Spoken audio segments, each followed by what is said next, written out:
we're now going to move on to take some of your questions. Yeah, thanks very much, Lindsay. I think one question that has come through, probably best that I deal with this one firstly. So this is a very good question. Somebody has asked, what protection does my company have if there's a threat to my company's solvency, because we have to continue to supply an insolvent customer during their moratorium? So this is a very good question, and it'll be particularly pertinent probably within the next couple of months, but it's very likely, and this was certainly within the 2018 policy, it's very likely that companies in such a position would have the right to go to court to prevent the requirement for them to have to continue to supply such a customer if that supply was going to cause a threat to their particular solvency. Now, the outcome of that is going to be quite a delicate balance for the court, and they're going to have to delicately balance if the continued supply by one business will lead to their insolvency versus the lack of that supply causing the insolvency of the other customer. Again, we're going to get further clarity whenever the draft legislation comes through, but there is a prospect that there will be a remedy that you can go to court if you are concerned around continued supply and that is a threat to your particular solvency. Another question in relation to the moratorium, which seems to have just piqued some interest. What are the chances of recovery of payment for my company for supplies made to a company subject to the moratorium during the moratorium period if that company eventually goes into administration? So again, whilst the proposed reforms published by the government in March this year were light in specific detail, it is expected that such a supplier who is continuing to supply a company which is in a moratorium would have a super priority when that company went into administration, and that they would be right at the top of the queue to get payment whenever payments were being made. So it does look like some considerable thought has been given to the concern that certain businesses will have when they're supplying companies which are subject to the moratorium, and it's very likely that that provision will be sort of there built in to the legislation to give them comfort to continue to make those supplies, knowing that they have got a very good chance of getting paid. Okay, thanks, Colm. I suppose two questions that have been raised that I think are excellent questions, and I would just like to touch on. The first is that I suppose in the context of our Northern Irish landscape, we have a lot of sole director or family-owned companies in Northern Ireland. And the question is around, look, decisions are essentially taken around the kitchen table and we don't hold formal board meetings. And I get asked this question a lot, not just in the context of COVID-19. And my answer is consistent with what it has always been. I appreciate that that is the situation and a lot of decisions are taken in that manner. However, I don't think that circumvents the need to have a paper record of that decision. So if there is a discussion and there are key decisions taken, whether that be in a casual conversation or where else, it's important that that is formally documented somewhere and I suppose backed up where appropriate by the relevant paperwork or evidence. So, whilst those practices may continue, it is important that if any strategic or important decisions are taken around the actions of the company, then please go ahead and record that somewhere and put it along with the company's minutes. The second question is around the company's articles of association, and what if they are silent or don't contain any provisions for remote meetings. I think firstly it would be important to check when your company was incorporated, and if after 2006, then whether the model articles have been incorporated into your articles of association. If they have, there's provision within the model articles in terms of remote meetings.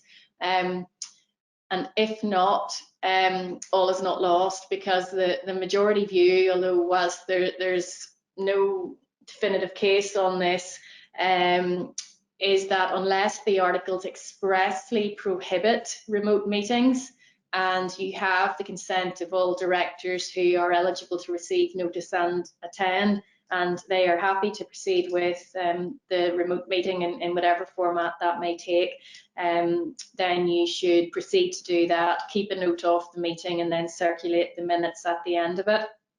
But it is important that you check your articles to make sure that they're not expressly prohibited. And if they are, there is always the option of passing a resolution of the shareholders to amend the articles of association to include the right to hold remote meetings. Okay, we have another question here in terms of directors' duties.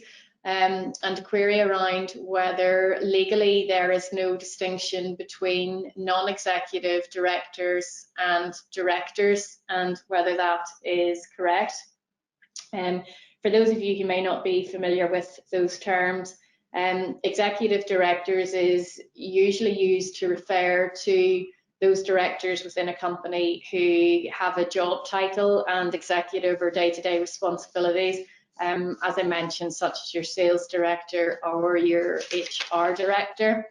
You may then also hear non-executive directors, who are those statutory directors around the board table who don't perhaps have a day-to-day role in the company, so they're there as a, if you like, independent challenge function. In terms of duties, duties apply both to non-executive directors and to directors, so there is no leniency applied, if you like, at law, because you are non-executive directors. Your duties under Companies Act apply to you in the same manner as they do to the executive directors in the company. But if you refer back to my slide in relation to that subjective and objective test under section 174, you will be assessed on an objective basis. So what would a reasonable director in your circumstances have done, as well as subjective. So what is the skill set that you actually have?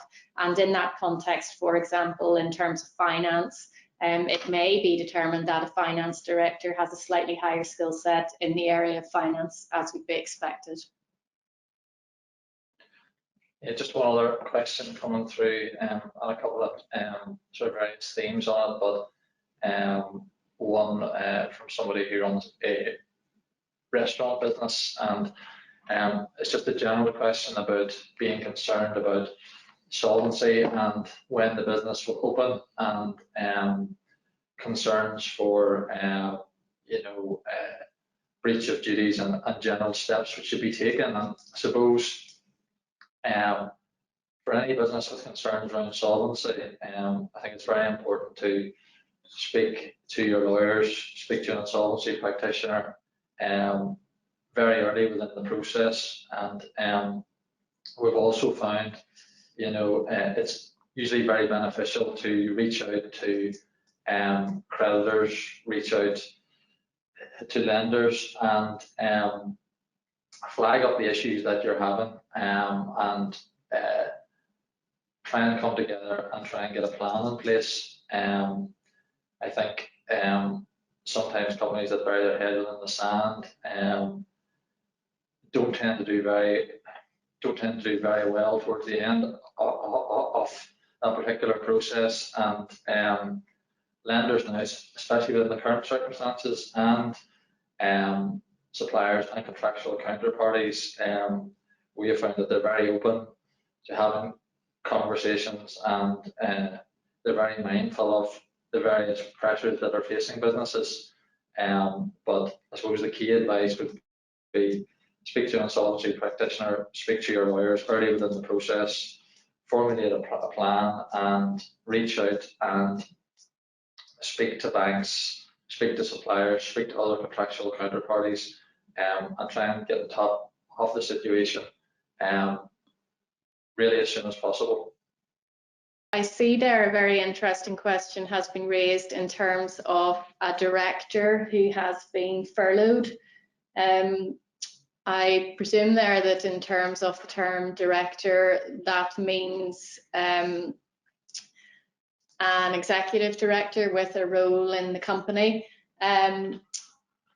I know that the furlough scheme has been covered under one of the other Invest NI COVID-19 series presentations. And I mean, I'm not aware that directors can, statutory directors can avail necessarily of that furlough scheme. I suppose that's a question for the other presentation.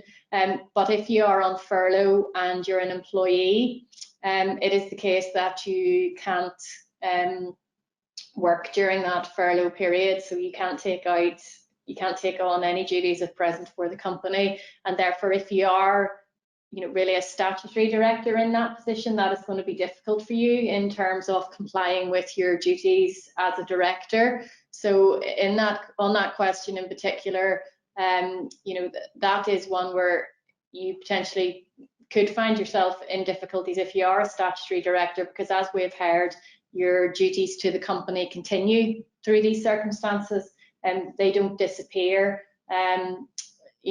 simply because you're not around, you're not in the building, or you're not carrying out your executive duties. So in that circumstance, I would advise that individual to seek some further specialist legal advice just to clearly understand what their status is and on what basis they have been furloughed.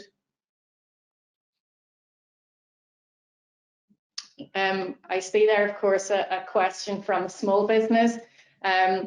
He said that talking to a lawyer is good advice, but if the company doesn't have the funds at present to do that, where else can they get support? I'm sure you're aware of the Invest NI information that is online. It's an excellent place to start. Invest NI have put a lot of work into this area, and I would recommend that you go on there and avail of the advice and guidance that they have provided. In addition to that, the government websites are also very useful in terms of general advice and pointing you in the right direction. But really at times like this, it is important that you do go and take the appropriate specialist advice where you can, and nobody would ever criticise you for doing that in terms of compliance with your duties as a director and as a business owner.